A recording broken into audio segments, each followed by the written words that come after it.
Everybody, we're going to do a video right now on browsers. So we're talking about browsers in the discussion board. You're learning about them in the lectures for this week. I want to go a little deeper though and show you really specifically how different browsers look and why, frankly, there are different browsers. Now, in the discussion board for this week, we're talking about three different kinds of browsers. The most popular ones, that's going to be Google Chrome, Mozilla Firefox, and then Apple's Safari. And for this exercise, I'm going to use three, but not Safari because this is a PC, and so I don't have access to it on my computer. So I'm going to do Google Chrome, Mozilla Firefox, and then another one that's probably new to most of you, and it's called Brave. And Brave is a really, really nice browser, a very secure browser, and it's one that was created by the people who actually created Firefox. So there might be some things you like about it. In fact, I've had students in the past who, after this kind of video that I've done in the past, have started using Brave for very specific reasons, and I'll talk about that in a minute.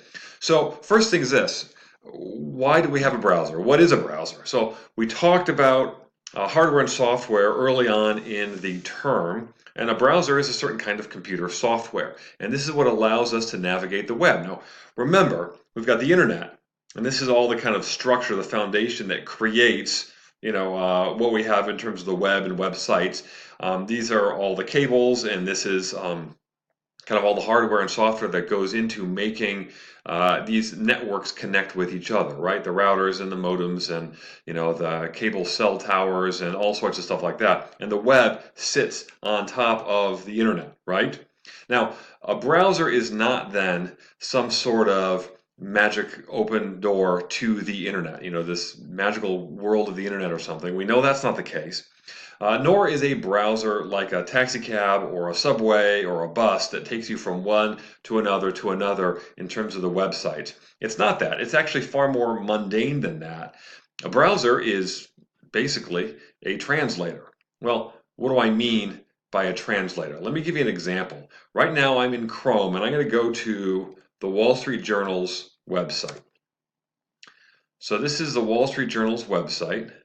Very basic, and I shouldn't say very basic, it's actually pretty complex, but this is how it looks in Chrome. Oops, it's asking me to log in. I'm not going to do that. And so you see all these different ads and all different kinds of videos and stuff like that. So what is this really? Well, if I'm going to right click on it and I'm going to go down to the term inspect, you're going to see something pop up in another window, and it's very, very interesting. What we have over here is basically the website. This is the unvarnished website of the Wall Street Journal. What this is code. Tons and tons and tons of code. All right? That's how every website looks to varying degrees. But this is it. It's code. Lots and lots and lots of code. Well, we can't read that. That's not very helpful to us, is it? Right? It doesn't have all those nifty graphics and images. So a browser translates it. So it starts with a language, and this is the markup language, HTML or XML, hypertext markup language, extensible markup language.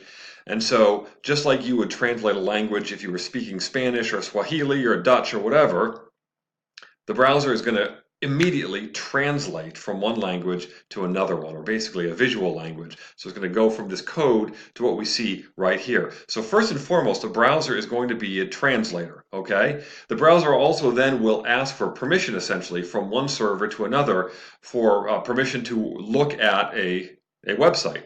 So it's very seamless, it's behind the scenes, you're not really noticing it, you're not really realizing it, but the browser is doing that. It's kind of asking for permission to access another website on a different server, and at the same time it's going to be translating that website. So that's basically what browsers do. It's going to be a translator, but it's also going to be kind of your go-between. This is the way that we're actually going to be able to see different websites. So what's the difference between some of these browsers? We've got Chrome here. I also have Firefox pulled up, and I'm going to look at the Wall Street Journal on Firefox. Now, are there any differences between what Firefox is going to show and what Chrome is going to show? Well, here's Firefox again. We're going to go back to Chrome. Yeah, some differences, right? In terms of banner ads. Again, they're going to ask me to sign in. I'm not going to do that. There's a big banner ad here asking me to, sign up, right? For the most part, though, things look the same. You see ads, you see images, all sorts of stuff. Let's go on to another one. This one's called Brave, and this is basically the homepage of Brave. And I'm going to go to Wall Street Journal again and see what comes up. Let's just take a second here. Communicating, translating, all that good stuff. All right. Now there are some differences here. The differences are, well, text is still the same, images are still the same, but there are no ads. None at all.